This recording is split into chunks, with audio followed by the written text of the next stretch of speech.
Hello everybody and welcome back to my channel. Today's video is going to be about getting the ENSETE bananas going again. I know a lot of people out there are going to turn around and say, whoa, it's way too early to get these going. But I'll just tell you a quick little background if you haven't watched my channel before. Basically, I did dry store these back in early December. Just when the weather got cold in the house, got them all nicely dried out. Put them inside my garage. My garage was too damp, so basically they've, turned them all mushy. So I'm gonna have to cut them back a little bit, just to where the mush isn't, because it's still got a good firm bit on the base, just to get them growing again. So Miss is gonna be happy with that again. She didn't bother me about bringing these in, which was lucky. The sago palms that I recently bought, and the bottle brush seedlings. So hopefully these will recover. If not, I've lost them. I don't want to do them because I bought them back from Tenerife with me. So that's my first job, to get them going. And I'll also do my RICINUS seeds. I get them split, so many seeds I get out of them. And then I see the other stuff what I've recently bought. So I'll just go in the garage now and just do me potting mix. So for you it'll be a second, I'll get all that made up. So we'll see you in a sec. Here we are in my garage. Got me fan up at last, and I got the door wide open because from the last video it was all getting damp in here. So got a nice little bit of ventilation going on, a bit of more air movement in here. So hopefully the plants will like that, bit more movement.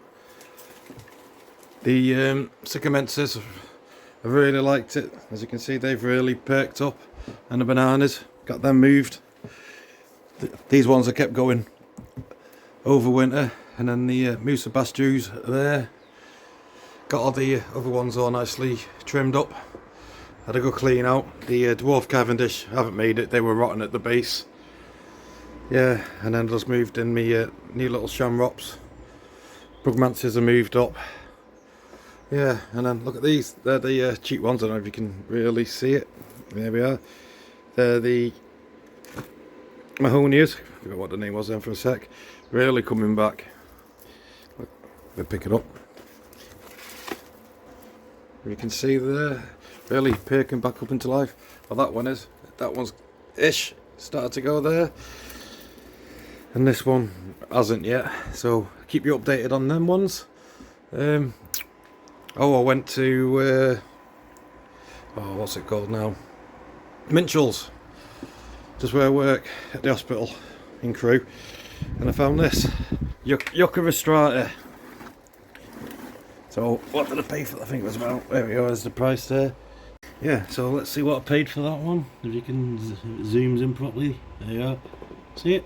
So I paid £60 for that one, and it looks in good nick. So it was actually indoors in the garden centre, so I just thought it's been grown indoors. I'm going to keep it indoors, keep it nice and dry until spring. So that's where this is staying. If that's right or wrong, somebody let me know. I should have put it straight outside. So that's where my new Yucca Rostrata's going. I've wanted them for years, but for that price, hello credit card, you'll do. And then I've also bought, if you can read that, a Parthenoceus. I call it another name. It's the what's it called now? Creeper, Virginian creeper. It is really dry, so I'm gonna give that nice little water, and then I'm gonna just put that on the floor because I don't want that to get no light, because I don't want to wake that up yet. And I also got these while I was out as well. You got 6 of them. There we are, nice little ones. Some nice little SALVIA AMISTADs. So again, just going to get them, just put them up top there. Just keep them ticking over because they're not going outside yet. Oh, one more thing I bought. Another really good price. I also got 2 of the PERSICARIA Red Dragons. I had to pay for them £4.99, £3.99, £4.99, so I got 2 of them. So again, just going to keep them. They were soaking wet when I bought them, so they're just going to tick over there. I don't want them to get growing yet, it's too early. if they do, I'll put them back down in the dark. So yeah, so I've already got the purple ones, so I've got the red ones to go along with it and get them growing again and get them propagated and get them all around the garden. Right, anyway, so before I got sidetracked, back to my potting mix. See you in a sec. So here's my potting mix. So I just got a cheap bag of compost, which is dryish. It's got a bit of moisture in it, and my perlite. So basically, all it is half the compost and then half perlite, and then it's going to fill me plant pots up. So yep, so I'll see you back in the house where it's nice and warm in a sec. Here we are back in the house. There's the 3 pots. I washed them, cleaned them. Don't want to bring no bugs in with me. So again, that's the half the compost, half perlite in there. So now I'm just gonna cut these down here. So I'll do that now. So here's the befores. See how squishy they all are. Right, as you can see. So just give these a quick little cut, and then get back to you how I'm gonna get these going again. Okay. Right, so finally got all that done. Oh, look at these now. Solid now. Back to a good base. All these. This one's still a little bit squishy, but as you see, there's the growing point. I'll go back to the big one here. But there we are. Nice, good growing point. This one I've had to cut it right back because that was so squishy. Right. So you sort of get the gist of where we're going with this. Right.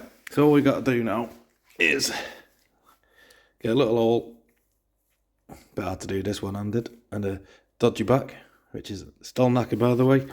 Right, and all you want to do is get all these little roots just up to about here. Just get them just in the compost.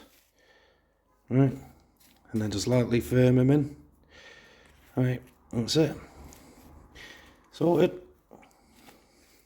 Simple as that. Alright, so I'll just continue now doing the other 2, and then I'll show you the end results of it all. So see you in a sec. Here's the ENSETEs and the RICINUS seed pods that I got off the tree in early December. So I just put them underneath the radiator just to dry them out. And here's they are now, all nice and crispy. So all I'm going to do now is crack a ball out the shells. They're like nuts. You get about 3 or 4 seed pods out of each one. So this is going to take me a while to get this lot done. Here we are, all finally done. All the ENSETEs are all in the pots now. So what I'm going to do is, over the course of the next few weeks, just very, very lightly, just keep them watered. Not overwater because I don't want them to go soggy at the base, but just a nice little bit of water. And here's all the RICINUS seed pods that I finally cracked out the shells. So I've got hundreds there. So that's the RICINUS communist ones. And here's the RICINUS blue giant ones. Didn't think I'd get many out of that, but I've got a few just to get me going again. So out of all the RICINUS they had, they all weren't a success, but at least I still got the 2 varieties. So this one, the communist, is the nice purple foliage, and that one's the blue one's the nice darky bluey greeny leaves. So yeah, quite happy with that. So here's where it all stands now. So I'll just keep updating in my videos how the ENSETEs get on. So fingers crossed it'll get going. Right, that wraps up the video for this time everyone. Thanks again for watching. So I'll see you in the next one. Cheers guys.